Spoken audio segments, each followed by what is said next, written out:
Bienvenidos a este día número 17 de este camino de Cuaresma. Ya nos vamos acercando un poco a la mitad de este itinerario cuaresmal, de esta experiencia de camino de Cuaresma. Y seguimos reflexionando entonces acerca de la experiencia del pueblo hebreo, del pueblo de Israel en medio del desierto. Recordemos que el pueblo está haciendo ese proceso de liberación, aunque ya no se encuentra esclavo en una experiencia física, geográfica. Ahorita están luchando contra unas cadenas que son mucho más fuertes, que son las cadenas mentales, la esclavitud mental, la esclavitud del interior, a tal punto que en capítulos anteriores los ha hecho desear volver a Egipto con tal de un plato de comida, con tal de un plato de cebollas, con tal de no haber caído bajo las manos del ejército egipcio. Hay una esclavitud mental que el pueblo, a través de toda la pedagogía del desierto, va a empezar a liberarse. Y hoy, en ese capítulo 17, volvemos a ver una vez más otro episodio entre el pueblo versus Dios. Recordemos que ya ha pasado el pueblo por diferentes pruebas a través del desierto, por diferentes momentos, y uno pensaría que el pueblo de Israel es terco, que el pueblo de Israel se le olvida la gloria de Dios, uno pensaría muchas realidades, pero recuerde que toda escritura tiene una intención, tiene una pedagogía y tiene una metodología. Y el capítulo 17 entonces empieza hablando que una vez más el pueblo sale al desierto y se quedan sin agua. Recordemos que hace 2 capítulos el pueblo estaba en un lugar donde habían 7 manantiales de agua dulce. Ahí acamparon. El pueblo estaba saciado, estaba lleno de sed. Ayer tuvieron problemas con la comida y hoy nuevamente vuelven a tener problemas con el agua. El pueblo se muere de sed. Están en el desierto caminando, desplazándose, siendo una comunidad nómada. Y en medio de esto empieza a escasear el agua. Al escasear el agua, empiezan entonces a aparecer los problemas, la deshidratación, el desespero, la angustia. Y el pueblo una vez más va y reprocha delante de Moisés a decirle: tú nos trajiste a morir al desierto. Ya hemos escuchado esta frase 2, 3 veces anteriormente y es esa queja del pueblo. Tú nos trajiste a morir al desierto. Nos hubiéramos quedado en Egipto, que éramos esclavos, pero por lo menos teníamos agua. Nos hubiéramos quedado en Egipto, que éramos esclavos, pero por lo menos teníamos comida. Y el pueblo, en la metodología, en la pedagogía, se le va olvidando el poder y la obra de Dios en el transcurrir de la experiencia del desierto. Vuelvo y les digo, esto no es algo cronológico, esto no es que hoy pasó esto, mañana esto, porque si el día de ayer estamos hablando de que llovió pan del cielo, llovió maná, ¿cómo en un día se le va a olvidar al pueblo que Dios, así como los alimentó, también les puede dar de beber? Todo esto, aunque no son relatos sincrónicos, nos quieren resaltar es una verdad teológica. Dios viene en búsqueda de nuestra necesidad para poder suplir. Dios viene en búsqueda de nuestra petición para mostrar su providencia. Y hoy una vez más Dios responde al pueblo diciéndole a Moisés: lleva el cayado, lleva la vara que tenías en el momento del Mar Rojo, porque de esta roca brotará agua. Y así entonces dice que golpeará la roca y de ella saldrá agua. Todo esto Moisés lo hace en presencia de los líderes o de los ancianos de Israel para que una vez más puedan ver, Dios se muestre glorioso en medio de las necesidades del pueblo. Aquí cuando hay una frase que dice: cuando la Biblia te lo dice y te lo repite, es porque todavía no te ha quedado lo suficientemente claro. Y pareciera ser que esta figura de retórica, esta figura de repetición, es para decirnos que no importan los problemas, no importan las necesidades, no importa ese obstáculo que hay al frente, Dios siempre va a responder. En este caso, brotando del interior de una roca el agua.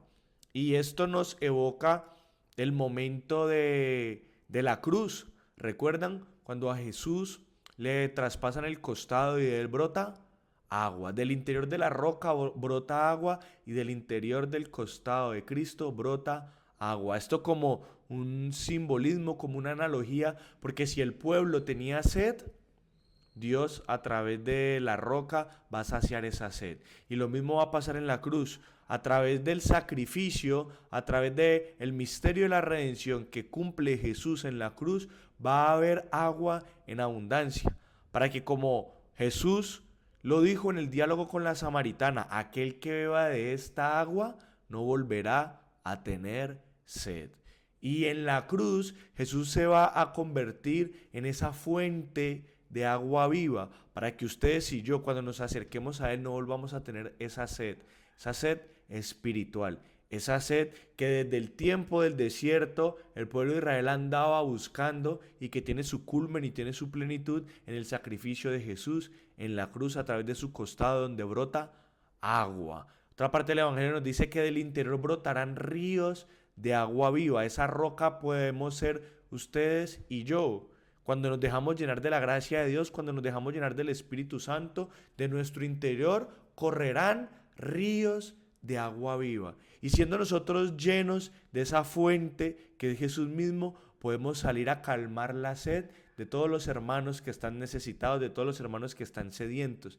Y no estamos hablando solo de la sed física, sino que estamos hablando de la sed del alma. Que en nuestra experiencia espiritual, que a través de esta cuaresma nosotros podamos volvernos esos oasis, nosotros podamos volvernos esas fuentes de agua que pueda ayudar a calmar la sed de los hermanos. Y recordemos que una de las acciones principales que la iglesia nos plantea en este tiempo de cuaresma es la caridad, es la limosna, es el salir de nosotros mismos, es el llenarnos de esas fuentes de Jesús para salir a dar agua a todos los sedientos que hay a nuestro alrededor. La iglesia en la pedagogía, en la metodología que utiliza en ese tiempo de cuaresma es muy bonita y en su figura de madre y maestra nos enseña a llenarnos tanto del Señor que a través de la caridad, que a través de la limosna podamos salir a dar de aquello que nosotros hemos recibido.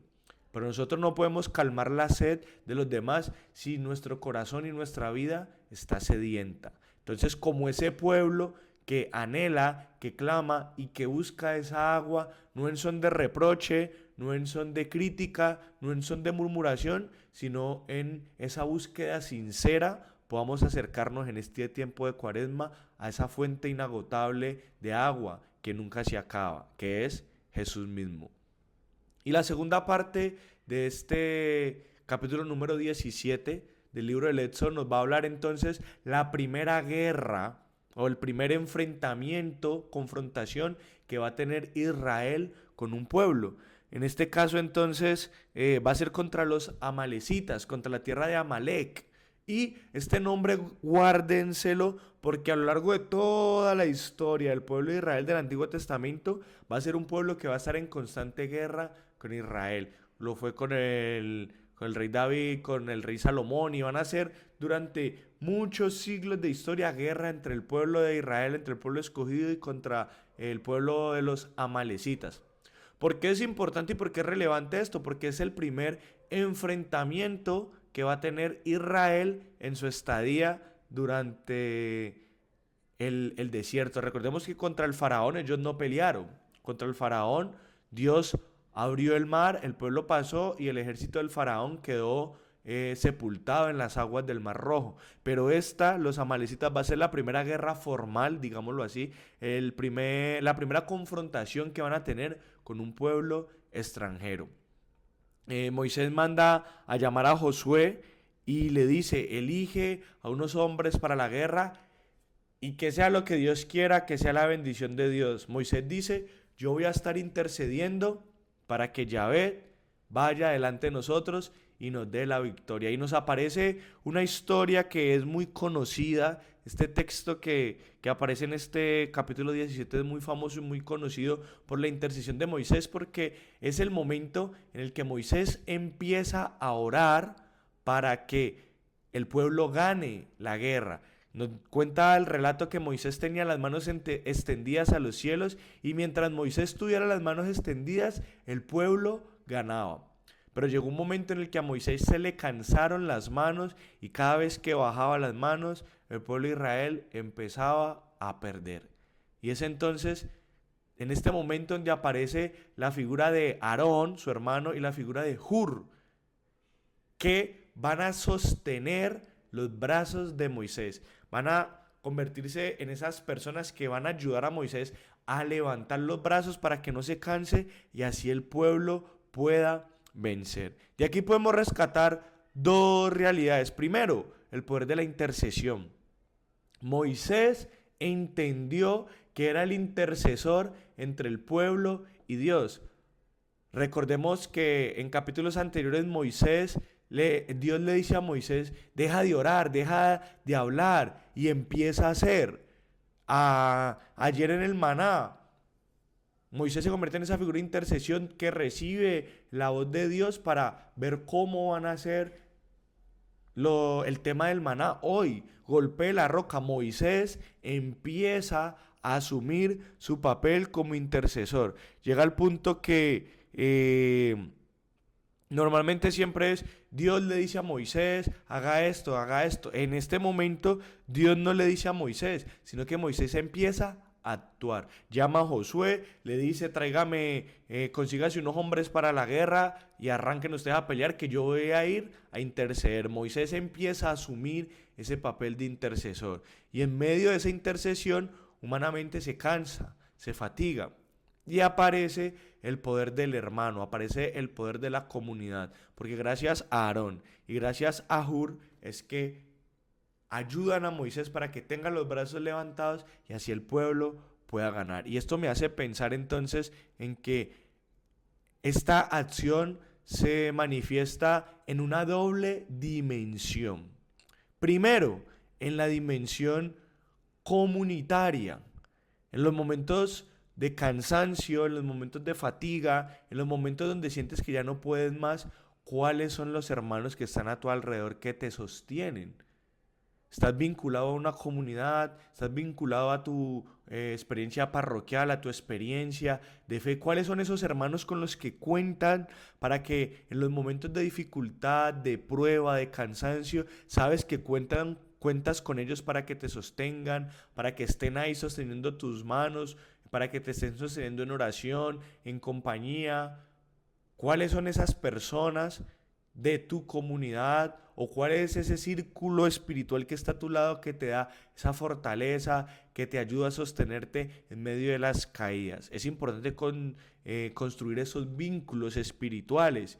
Y la segunda dimensión entonces sería cuando tú te has vuelto aquel hermano que sostiene a otro en esa experiencia de dolor. Porque no solamente es que me sostengan a mí, sino yo también sostener a otros. Y la cuaresma es ese tiempo. La cuaresma es ese tiempo donde en el momento de oración, en el momento de mi desierto, yo sé que a mi alrededor hay gente que camina conmigo, que me acompaña y que me sostiene, pero también yo me convierto en ese bastón, yo me convierto en ese sostén para los hermanos que van caminando a mi lado y que sus fuerzas flaquean, que aparecen problemas, que aparecen dificultades, que en este día número 17 de este camino de cuaresma podamos preguntarnos eso. ¿Cuáles son los hermanos que están a mi lado, que me sostienen en los momentos de dolor, de angustia, de prueba? Pero también en qué momento yo me he vuelto sostén, yo me he vuelto bastón para los hermanos de mi comunidad. Que esta sea la pregunta que nos vamos a responder en este día número 17 de Cuaresma. Y ya saben, mis hermanos, seguimos juiciosos, caminando en este camino de Cuaresma, viviendo la experiencia de Israel en el desierto como si fuera nuestra propia experiencia. Nos vemos mañana en el día 18 y Dios los bendiga.